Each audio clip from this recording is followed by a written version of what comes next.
엄마의 몸은 썩어가고 있었다. 엄마는 속이 허하면 길을 떠났다. 누가 나를 불러. 문 밖에서 오라가 손짓해.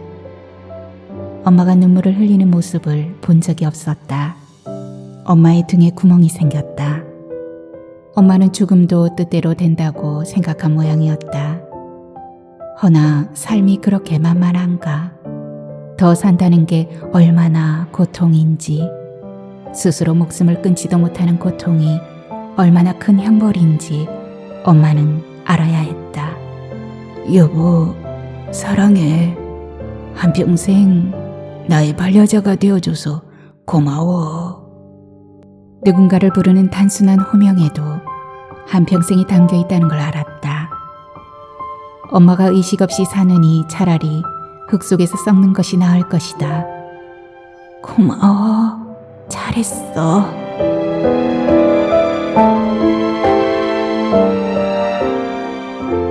안녕하세요. 하루하루 소리를 담다 하소담이에요. 하소담을 찾아주신 여러분 환영합니다. 오늘 준비한 소설은 엄마의 강입니다. 오늘의 소설도 국민교육 헌장 소설집에 수록된 성보경 작가님의 단편 소설인데요. 작가님께서 직접 책을 보내주셨습니다. 구독자분들과 함께 좋은 글 공유할 수 있게 되어서 굉장히 기쁘고요. 고마운 마음을 작가님께 전하면서 오늘의 소설을 낭독해 드리겠습니다. 우리 구독자분들은 집안일 하시면서 하소담과 함께 하시는 분들이 많아요. 하지만 오늘만큼은 잠시 휴식을 취하면서 편하게 들어주세요. 이유가 있습니다. 끝까지 들어보시면 아실 텐데요. 정말 가만히 귀 기울이셔야 됩니다. 네, 그러면 지금부터 낭독해 드릴게요. 편안하게 귀 기울여 주세요. 구독과 좋아요는 하소담에게 큰 사랑으로 돌아옵니다. 끝까지 함께 해주세요.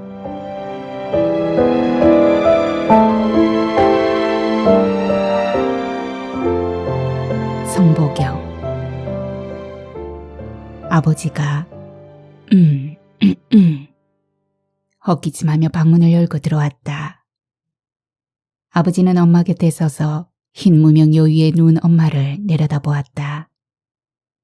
아버지를 본 엄마는 눈동자를 굴리며 입을 실룩거렸다.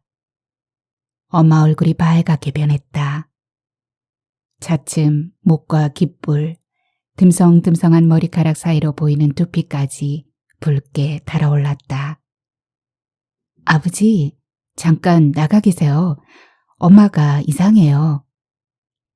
아버지는 마지못해 뒤돌아 두 서너 걸음을 떼더니 다시 고개를 돌려 엄마를 쳐다보고는 방문을 열고 나갔다. 나는 엄마 기저귀를 열어 아랫도리를 살폈다. 외음순이 퉁퉁 부어 있었다. 난생 처음 엄마의 성기를 들여다보았다. 성기는 누렇고 거무죽죽하며 탄력 없이 축 늘어졌다. 비쩍 마르고 납작했다. 채모를 밀어서 민둥산 같았다. 민둥산에서 꼬불꼬불한 흰 터럭 몇 올이 새싹처럼 올라왔다. 저 구멍에서 내가 나왔는데, 세상에 태어나 처음 만나는 곳인데 깊은 동굴처럼 따뜻하고 안온한 자궁에 대한 동경이 확 깨졌다. 이런 볼품없는 곳에서 내가 나왔다니 인정하고 싶지 않았다. 다른 날보다 끈적끈적한 분비물이 팬티에 많이 묻었다. 냉도 아니었다. 설마 아버지가? 아니야. 절대 그런 일은 없을 거야. 엄마의 몸은 썩어가고 있었다. 욕창은 등의 피하 조직까지 번졌다. 황록색 고름이 흰 러닝 셔츠에 흥건히 배어나왔다. 나는 젖은 러닝 셔츠를 등 위로 바짝 걷어올렸다. 엄마 등에 핀 노란 소국화가 내 손바닥 크기의 금봉 국화로 커졌다. 국화 한 송이에 자주색 한 잎, 연노란색 한 잎, 진회색 순서로 빙 돌아가며 꽃을 피웠다. 꽃은 묘하게 어우러져 보였다. 가장자리에는 미처 피지 못한 검붉은 홍상 국화 꽃잎이 입을 오므렸다. 가늘고 긴 선홍색 꽃잎이 활짝 피어 사방팔방으로 쭉쭉 뻗어나갔다. 진득하고 걸쭉한 고름이 이슬처럼 흘러내렸다. 나는 비위가 상해 고개를 옆으로 돌렸다. 꽃 모가지를 꺾어 바닥에 내동댕이 치고 싶었다. 꽃잎을 마구잡이로 뜯어서 구두발로 지디겨버리고 싶은 충동이 일었다. 욕창 부위를 양쪽 엄지손가락으로 꾹 눌러 깊이 자극했다. 고름이 내 왼쪽 눈에 튀었다. 실명할까봐 겁이 났다. 욕창이 전염되는 병이 아닌 줄 알지만 옮을 것 같아 눈을 깜빡거렸다. 고름이 속눈썹에 묻어 축축했다. 앞이 부옇게 보이고 누선이 바르르 떨렸다. 눈을 뜰 수 없었다. 옷소매로 눈을 훔쳤다. 고름이 눈 안에 들어가지 않은 것이 다행이었다. 다시 눈을 깜빡였더니 사물이 또렷이 보였다. 그럼에도 기분이 영 찝찝했다. 고름이 내 엄지손가락 첫마디 주름골 사이에 스며들어 손톱에 썩은 국화꽃물이 든 것 같았다. 살속 깊이 고름을 짜도 엄마는 통증을 느끼지 못했다. 벌써 신경이 마비되었을까? 일요일 아침, 소변기를 치우며 엄마 엉덩이를 들여다보았다. 불구스름한 반점이 엉덩이 꼬리뼈 주위에 퍼져 있었다. 찰과상으로 멍이 든 듯 불그스레했고 시퍼렇다 못해 거무스레했다. 엉덩이에 자주색 국화가 피었어요. 지랄한다. 엄마는 내 말에 통박을 주었다. 허옇게 표피가 벗겨진 피부는 실국하의 서리가 내린 듯했다. 볼록 솟은 작은 물집이 가지마다 조롱조롱 매달린 국화 봉오리 같았다. 된소리에도 봉오리를 활짝 피울 모양이었다. 꽃봉오리를 터뜨리듯 내 손이 무심결에 그 부위에 닿았다. 아야! 엄마는 높은 소리를 질렀다. 엄마의 간자놀이 끝에 푸른 정맥이 그어졌다. 미안해, 미안. 내가 연거푸 말했다. 조심성이 없어. 엄마는 짜증을 냈다. 나는 욕창이 온몸으로 더 번지기 전 초창기에 소탕해야겠다고 단단히 버렸다. 누워있는 엄마를 슬쩍 건드렸다. 이제 여행은 못 가겠네. 어림없어. 그렇잖아도 어제 여행 가는 꿈을 꾸었지. 어련하실까? 우포늪 피어서 물 한 개가 자욱했지. 혼자 배를 타고 고기를 잡으러 가는데 늪의 중간쯤이었나?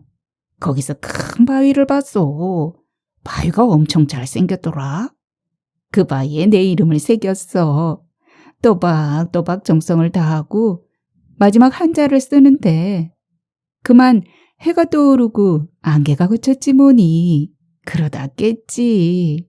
꿈이 아쉽네. 꼭 우포늪에 가서 그 바위가 실제 있나 찾아봐야겠소. 꿈 이야기를 하는 엄마 눈에 생기가 돌고 목소리도 카랑카랑했다. 의사는 수술 후 앞으로 6개월 살 거라고 단언했다. 엄마는 완쾌되어 평소와 다름없이 생활할 줄을, 아니 100살은 거뜬히 넘기리라 생각하는 모양이었다. 괜히 여행말을 끄집어냈나? 나는 더 깊은 곳을 찔렀다. 우포늪은 선산 가는 길에 있잖아요. 마음만 먹으면 언제든지 당장 지금도 갈 수 있는데 안 가봤다는 게 이상하네? 엄마 표정이 시무룩했다. 대답 대신 몸을 외로 틀어 돌아 누웠다. 조금 전 의기양양하던 거와는 사뭇 다르게 뭔가 구린 것을 감추려는 듯 보였다.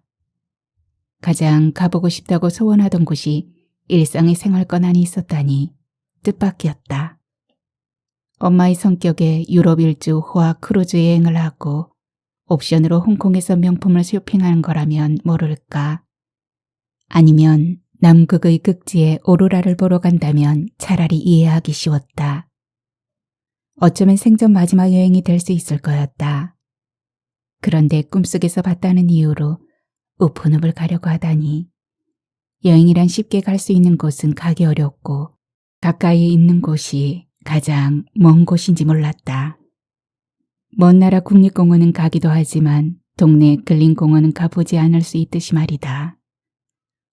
엄마는 속이 허하면 길을 떠났다.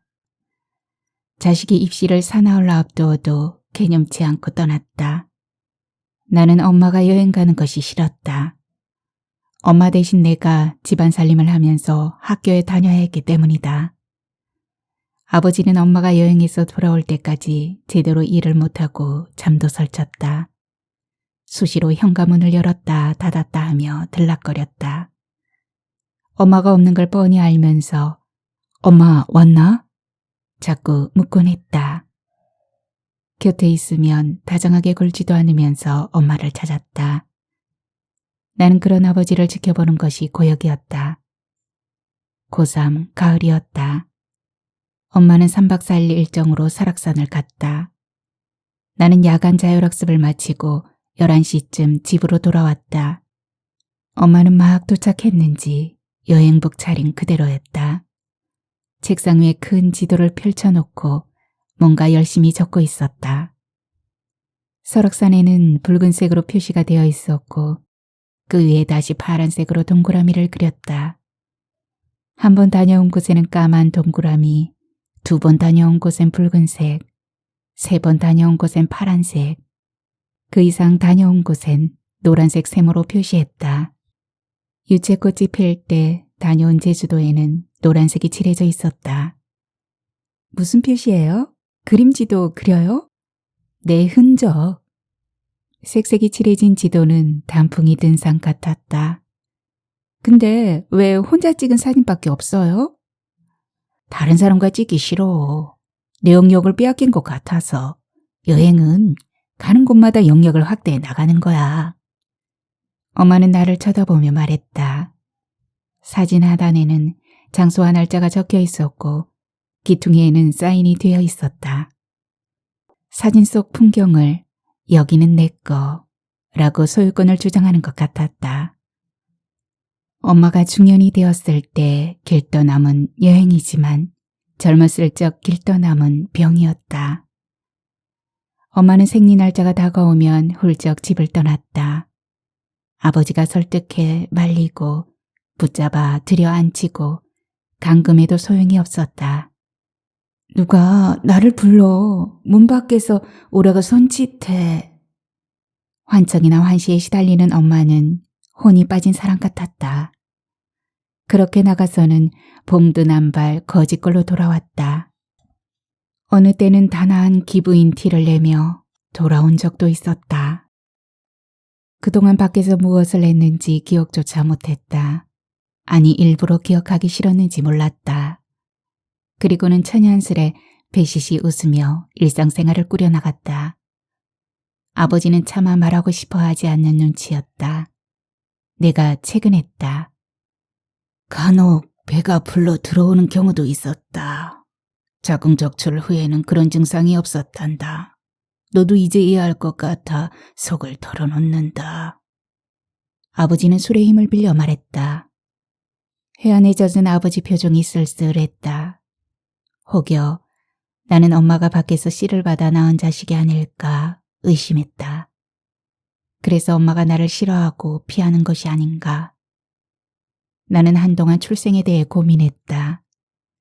진실은 알 수 없었고 알고 싶지도 않았다. 중요한 것은 내가 지금 엄마와 함께 있다는 거였다. 엄마와 티격태격 입씨름하면서 보내는 시간도 한두 달일 테니까 말이다.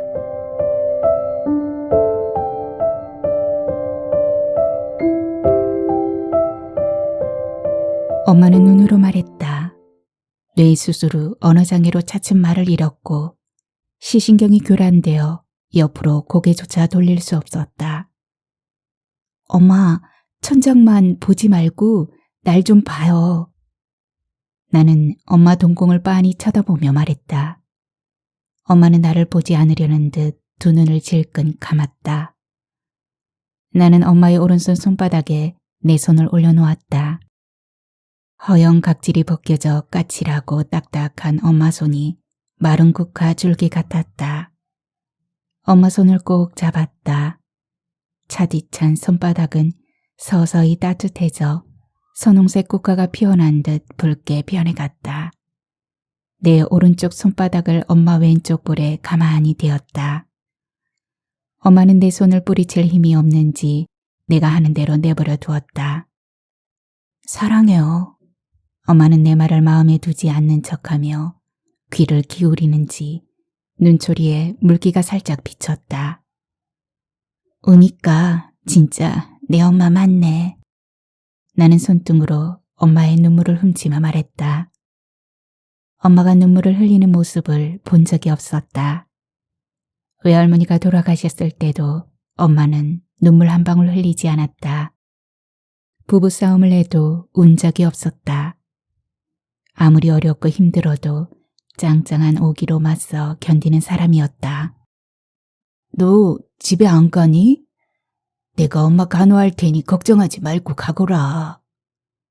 아버지는 엄마 다리를 주무르며 몇 번 같은 말을 되풀이했다. 근래 아버지는 내가 엄마 곁에 있는 걸 달가워하지 않았다. 엄마는 잠든 것 같지 않은데 1시간이 지나도 눈을 뜨지 않았다. 감은 눈꺼풀이 바르르 떨렸다. 안 가요. 오늘 엄마 옆에서 잘 거예요. 나는 아버지가 그렇게 말하는 게 미심쩍었다. 옷을 갈아입히는 척하며 엄마 팬티를 벗겼다. 엄마는 팬티를 거꾸로 입고 있었다. 코처럼 미끄덩한 분비물이 팬티에 묻어 있었다. 팬티에서 오래된 젓갈 냄새가 났다. 나는 아버지를 쳐다보았다. 아침에 옷 갈아입혔다. 나는 아버지께 아무 말도 안 했다. 엄마는 머리에 인 무거운 내 임이었다. 마지막 가는 길에서까지 신선한 내 삶에 짐 하나를 더 보태었다. 엄마의 병명은 악성 뇌종양이었다. 종양을 내 속에 담고 저승의 강을 건너간다면 한 보따리 무거운 임을 머리에 이고 가는 거와 다름없다고 나는 생각했다. 엄마는 저승길에서 머리에 임이 무거우면 길바닥에 철버덕 주저앉아 나 몰라 라며 다른 사람에게 자신의 짐을 떠넘길 사람이었다. 죽어서도 구촌을 떠돌며 누군가를 성가시게 할 게 뻔했다. 그래서 종양을 깨끗이 제거하는 수술을 했다. 종양을 드러내니 종양보다 더 지독한 욕창이 생겼다. 욕창은 팔꿈치, 발꿈치, 어깨, 무릎, 궁둥뼈, 발목, 발 뒤꿈치로 번져 근육뼈와 관절까지 침투했다. 흰, 노랑, 자주, 보라 등 다양한 모양과 색깔, 크기의 국화가 가지를 뻗으며 피어났다. 국화 전시회장 같았다. 얼마 후 뿌리가 썩은 노란 실국화 꽃잎이 누런 갈색으로 짓물러졌다. 짓무른 국화가 층층이 쌓여서 악취를 풍겼다. 국화는 갑자기 닥친 한파에 활짝 피우지 못하고 도중에 얼어서 썩은 형국이었다. 그 모습이 갑자기 쓰러진 엄마를 보는 것 같았다. 나는 둘숨을 쉬다 무심결에 냄새를 훅 들이켰다. 욕창은 홍어 삭는 냄새, 젓갈 다리는 냄새, 청국장 끓이는 냄새, 단백질 썩는 냄새 등 여러 가지 냄새가 뒤섞여 귀퀴하고 모호했다. 나는 비위가상의 토악질을 했다. 창문을 활짝 열었다. 불어오는 찬바람도 욕창 냄새를 밖으로 끌어내지 못했다. 옷장 속의 옷에도 몸에도 욕창 냄새가 뱄다. 강한 향수를 뿌리고 하루에 몇 차례 목욕했으나 내 몸에 밴 냄새는 가시지 않았다. 사골뼈를 고다가 태워버린 냄새보다, 겨드랑이 암내보다, 담배 냄새보다 욕창 냄새가 더 지독하게 내 몸에 달라붙었다. 책에도 달력에도 욕창 냄새가 온 집안에 끈적끈적 달라붙었다. 엄마의 등에 구멍이 생겼다. 구멍을 유심히 들여다보았다. 살이 움푹 파여 뼈가 드러났다. 고름은 구멍 속에서 앙금이 되어 침잠했다. 고름은 엄마가 채우지 못한 욕망의 덩어리인지 몰랐다. 욕창은 엄마 고집만큼 질겼다. 야금야금 등뼈를 파고 들어가 심장에 구멍을 뚫을 기세였다. 팔딱팔딱 뛰는 심장에서 피가 솟구쳤다. 9개 구멍에서 걸쭉한 피고름이 줄줄 새어나왔다. 갑자기 쏟아진 폭우에 밀려든 토사가 덮치듯 고름과 피가 방 안에 차올라 엄마를 덮쳤다. 엄마는 압사했다. 나는 채머리를 흔들고 정신을 가다듬었다. 무릎을 구부려 엄마 등에 입을 대고 고름을 빨았다. 내장이 요동을 치며 뒤집혀 토사물이 올라왔다. 화장실로 달려가 변기통을 붙잡고 개원했다. 세면대에 놓인 소금을 물에 타 몇 번 입을 헹궜다. 속이 조금 가라앉았다. 다시 엄마 등에 입을 대었다. 고름을 빨아서 곁에 놓인 변기에 뱉어내기를 반복했다. 누가 나처럼 엄마 고름을 빨아주겠어요? 얼마나 힘든 줄 알아요? 아버지가 그러겠어요? 어림없어요. 그러니 내 정성을 잊으면 안 돼요? 아셨죠? 나는 엄마가 들을 수 있게 큰 소리로 말했다. 엄마가 약간의 의식이 남아있다면 내가 어떤 대가를 바라고 고름을 빠는 것이 아닌가, 다른 저희를 감추고 있는가 의심할지 모르는 일이었다.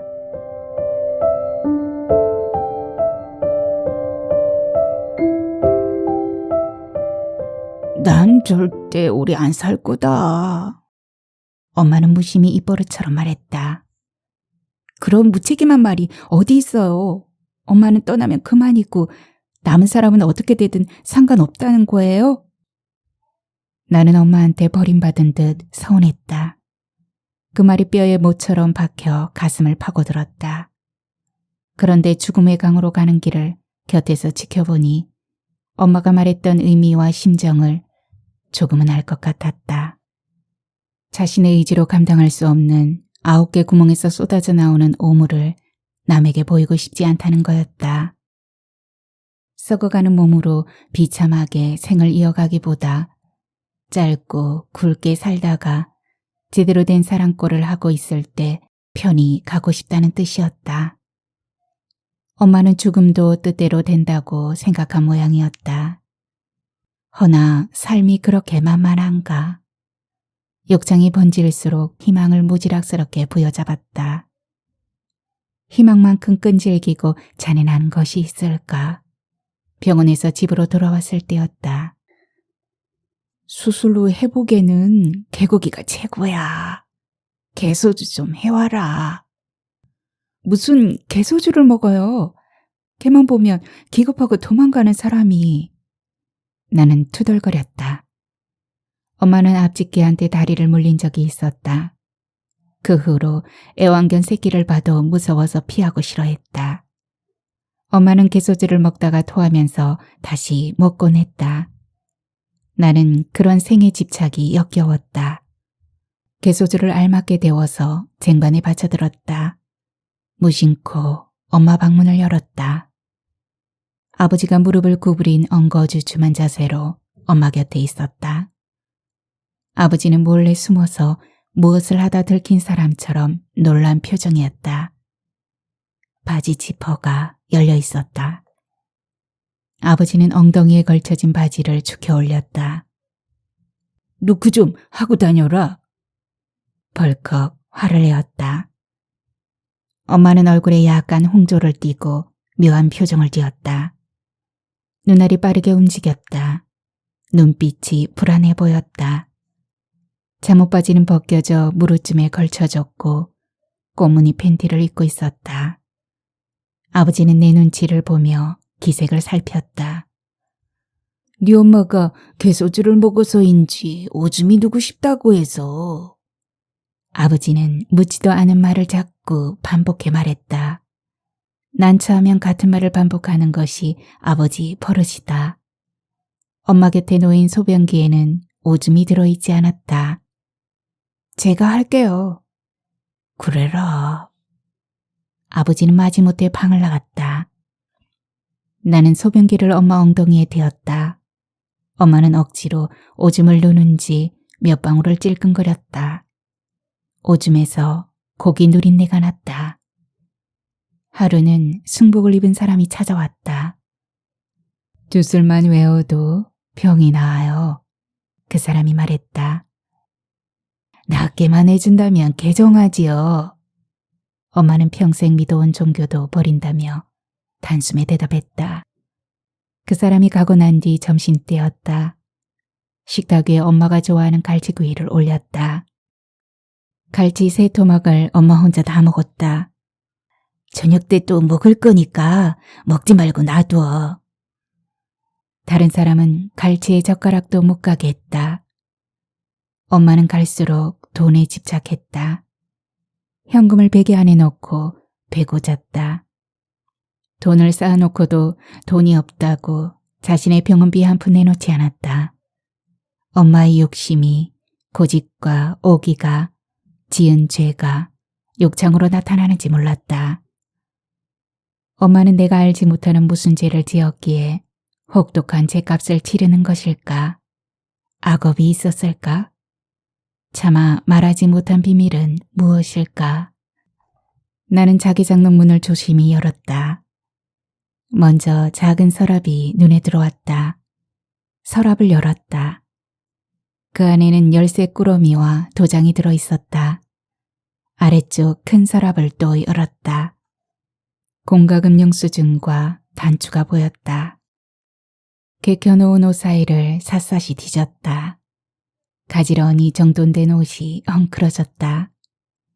맨 아래 속옷 사이에서 빳빳한 5만원권 열묶음과 손바닥 크기의 숭근 거북이 나왔다. 엄마가 오래전에 아버지와 나 몰래 숨겨놓았으리라 생각하니 허탈했다.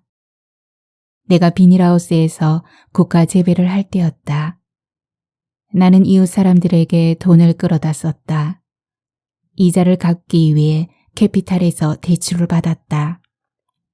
이자에서 이자가 새끼를 치며 불어났다. 내가 돈 때문에 쩔쩔매도 엄마는 눈 한 번 꿈쩍하지 않았다. 국화농장은 망하고 나는 파산 신고를 했다. 그 후 노래홀에서 가끔 몸을 팔았다. 얼마 전 재수에 옴이 붙었는지 손님한테서 성병을 얻었다. 나는 화가 났다.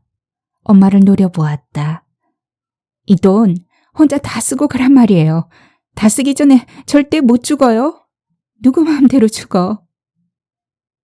엄마 앞에 돈다발을 집어던지며 악다구니를 내지르려다 참았다. 엄마를 벌떡 일으켜 돈뭉치를 쥐어주며 밖으로 내쫓아버리고 싶었다. 한편으론 엄마가 누렸던 호사를 나도 누리고 싶었다. 내 핸드백에 쑤셔 넣었다. 마음이 찜찜했다. 도로 갖다 놓을까? 그러기에는 내 욕망이 컸다. 이건 간호비야. 마음이 편해졌다. 다시 장롱을 뒤졌다. 옷을 모두 꺼내어 방바닥에 놓았다.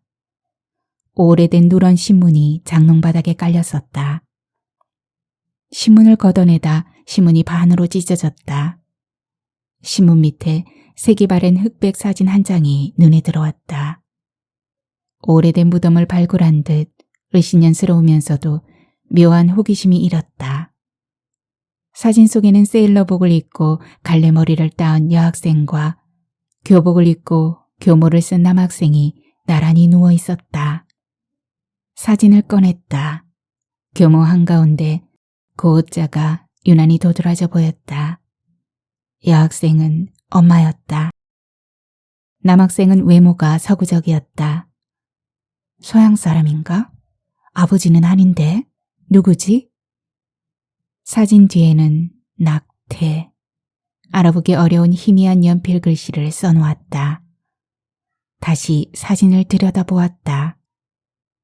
혹시 이 남자가 엄마 마음속에 응어리진 욕창 같은 사람인가? 남자가 오랜 잠에서 깨어나 불 속 밖으로 튀어나올까봐 사진을 얼른 원상태로 놓아두었다. 나는 방에 불을 껐다. 엄마와 떨어져서 벽을 보고 누웠다. 마음이 심란하고 복잡했다. 그때 고요한 방 안에 엄마 하품 소리가 들렸다. 깜짝이야. 엄마는 깊은 잠을 자지 않았던 모양이다.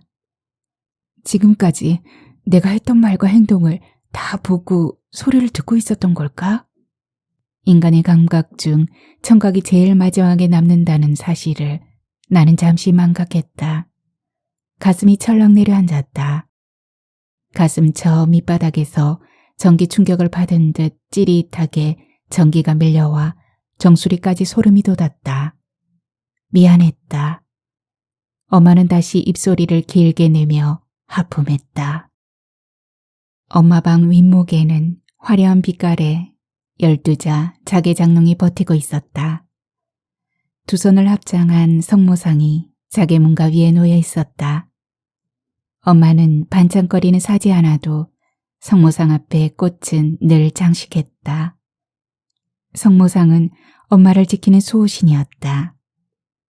여기는 내가 지킬 것이니 다른 신은 염려 놓으시고 이 방에는 들어오지 마십시오. 성모상이 말하는 듯 했다. 성모상에서 약간 떨어진 곳에 수족관이 있었다. 아버지가 엄마를 찾은 지 한참 지났는지 방 안에는 다녀간 흔적이 없었다. 엄마는 무덤과 다름없는 저교한 방에서 고독과 싸우고 있을지 몰랐다.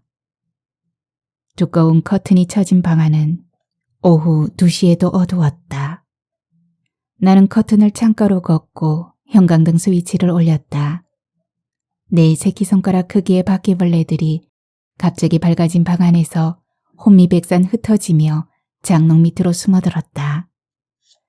꼬리에 알집을 매단 바퀴벌레가 먼지 앉은 화장대 위에 버티고 앉아 방 안을 점령했다. 방에 주인이 뒤바뀐 듯 했다. 바퀴벌레가 물었는지 엄마 발뚝에 벌건 자국이 돋아났다. 나는 이불을 제치고 고름이 묻은 엄마 옷을 갈아입혔다. 욕창을 살폈다. 썩은 몸을 먹으며 생명이 꿈틀거리고 있었다. 고름이 흥건한 등허리에 미색의 구더기가 고물고물 들끓었다. 엄마가 마지막 가는 길에 구더기에게 먹을거리를 내주었을까? 처음이자 마지막으로 생명에게 보시했을까? 나는 구더기를 핀셋으로 집어서 수족관 속의 물고기에 던졌다. 굶주렸던 물고기가 재빨리 몰려들어 먹잇감을 낚아채갔다. 오랜 병에 엄마를 찾아오는 사람이 없었다. 창문을 흔드는 바람 소리, 집 앞에서 울리는 차 경적에 행여 누군가 오려나. 기다림으로 엄마는 두 길을 방문 쪽으로 열어두었을 것이다. 온 힘을 다해 사라져가는 청각을 모았을 거였다. 살아온 세월을 뒤돌아보는 것도 진력이 났을 터 마지막으로 꼭 하고 가야 하는 말이 있는데 그 말을 못하는 안타까움. 하지만 유언은 가는 자의 말이 아니라 남은 자의 가슴 속에 영원히 살아 움직이는 말이 될까. 나는 엄마가 침묵을 지켜주었으면 했다. 엄마 손에 묵주가 들려 있었다. 아버지가 쥐어준 모양이다. 엄마의 입술이 약간 옴짝거렸다. 손가락이 미세하게 움직였다. 가물거리는 의식 속에서 정신이 들면 엄마는 자신을 위해 저승에서도 부귀영화를 누리며 살게 해달라고 빌고 또 빌었을까. 기도의 끝자락에 남겨진 자들의 행복을 위해 한 번쯤은 기도했을까.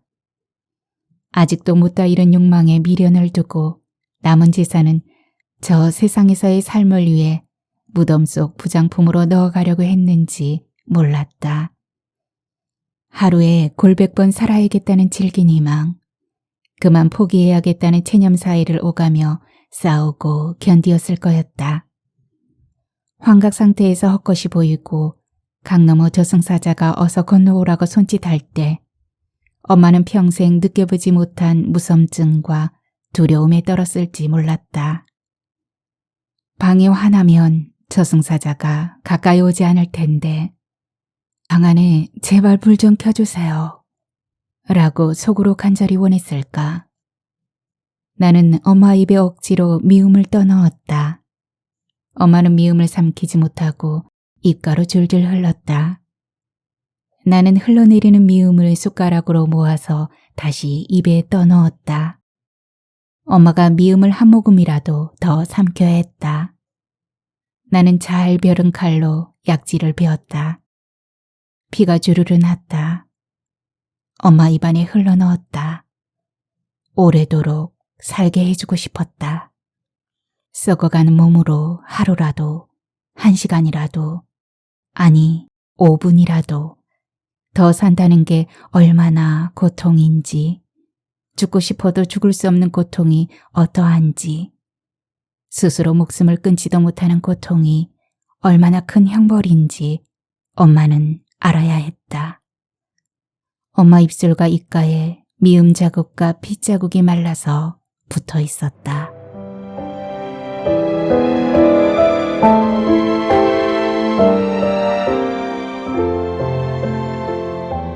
새벽 3시쯤 나는 천둥 소리에 놀라서 일어났다. 새 잔비가 쏟아졌다. 엄마 방으로 갔다. 문이 약간 열려 있었다.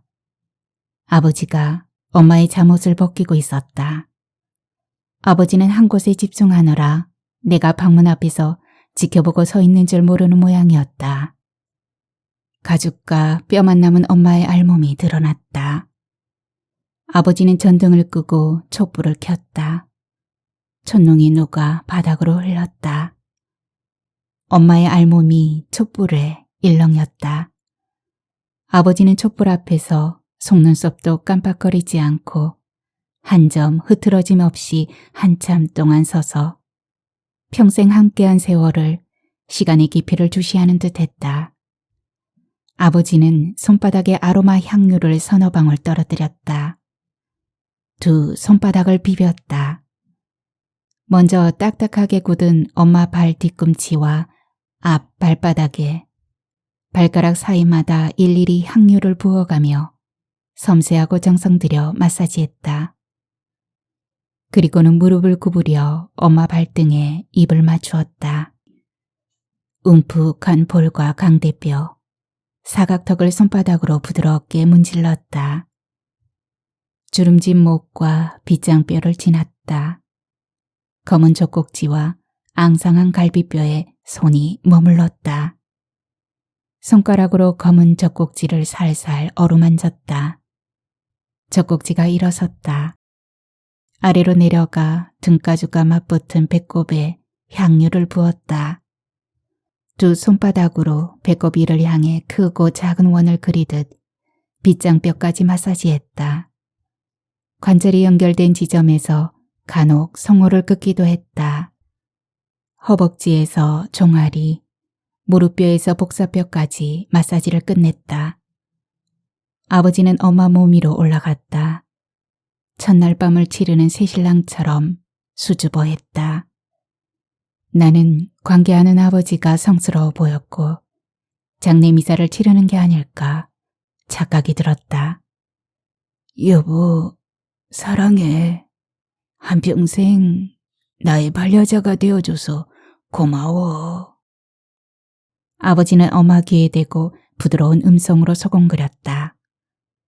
나는 그때 누군가를 부르는 단순한 호명에도 한평생이 담겨 있다는 걸 알았다. 평소 살가운 남편은 아니었다. 무뚝뚝하고 근엄했다. 나는 살며시 2층으로 올라갔다. 지붕 위에 비 떨어지는 소리가 거세게 들렸다. 얼마 후 울음소리가 천장을 뚫고 2층으로 올라왔다. 지엄이를 앞서 보내야 하는 67살 지아비의 내장을 후벼 파는 듯한 울음소리가 거센 빗소리에도 천둥소리에도 묻히지 못하고 담을 넘어 앞뒷집으로 새어나갔다. 엄마가 사람을 못 알아본다. 남편은 몰라도 자식은 알아보죠. 나는 엄마 눈을 들여다보았다. 검은 동공에는 초점이 잡히지 않았다. 희부 연막이 눈알을 가렸다. 검은 동공에 내가 들어있지 않았다. 갈색 눈동자에도 흰자 위에도 나는 없었다. 국화는 말라 비틀어졌다. 진녹색 이파리가 갈색으로 변했다. 잎이 오그라들어 푸석거리다 저절로 땅에 툭 떨어졌다. 욕창이 꼬들꼬들해졌다. 고름이 더는 나오지 않았다. 64살, 엄마가 몇 달 사이에 104살이 된 듯했다. 틀니를 뺀 입이 합죽하게 안으로 말려 들어가 입가에 가로 주름이 쪼글쪼글했다. 유방이 처진다고 자식에게 젖을 물리지 않던 엄마였다. 손바닥 안으로 쏙 들어올 듯 뽀얗고 탄력 있던 전무돔은 국화의 앞과 같이 납작했다. 아버지는 신부님이 집으로 와서 엄마의 종부성사를 봐주었다고 말했다. 엄마의 생명은 깜빡깜빡 명멸하는 푸른 신호등 마지막 칸과 다름없었다. 한 자리, 한 공간에 삶과 죽음이 함께 있었다. 엄마는 무덤 속에서 누워있는 듯 눈을 뜨고 여전히 천장을 바라보았다. 내가 엄마인 것 같은 착각이 들었다. 나는 살아있는 존재인가 했다. 엄마는 고통도 근심도 없는 피안의 세계에 가 있는 것일까? 나는 살아있으면서 죽음을 공유했다. 사는 것이 지옥이라는 말이 뼈에 사무치게 다가왔다. 엄마가 서서히 느릿느릿 죽어가는 모습을 곁에서 바라보는 나는 욕창의 구름 같은 삶을 살고 있다는 생각이 들었다. 엄마가 의식 없이 사느니 차라리 흙 속에서 썩는 것이 나을 것이다. 미라라면 차라리 아름다울 거라고 생각했다. 부스럭거리지 않게 이불을 걷어 조용히 일어났다. 불시에 아버지가 들어올까봐 방문 고리를 돌려서 잠갔다. 허리를 숙이고 앉아서 낮은 소리로 엄마 귀에 대고 말했다. 이제 그만 놓으세요. 내가 도와줄게요. 가슴이 사정없이 두근거렸다. 들숨을 몰아쉬고 날숨을 뱉어 심호흡했다. 엄마 가슴에 덮인 이불을 오른손에 불끈 쥐었다. 단숨에 머리끝까지 덮어놓으면 되겠지.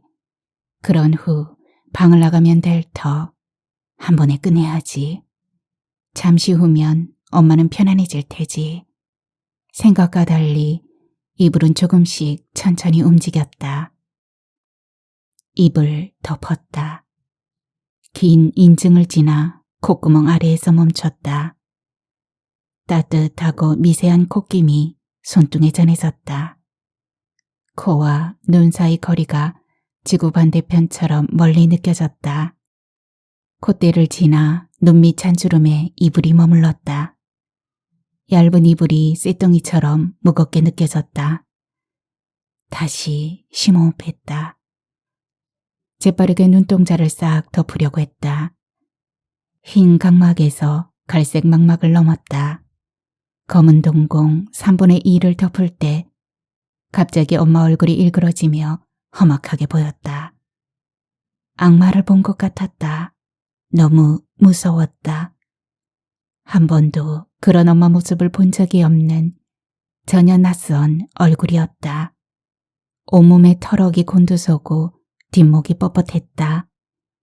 이불을 잡은 손가락 끝이 바르르 떨렸다. 내 심장이 딱 멎는 줄 알았다. 식은땀 빈 손이 미끄러워 이불을 놓쳤다. 이불이 속눈썹에 걸쳐졌다. 팔딱거리는 가슴을 손으로 쓸어내렸다.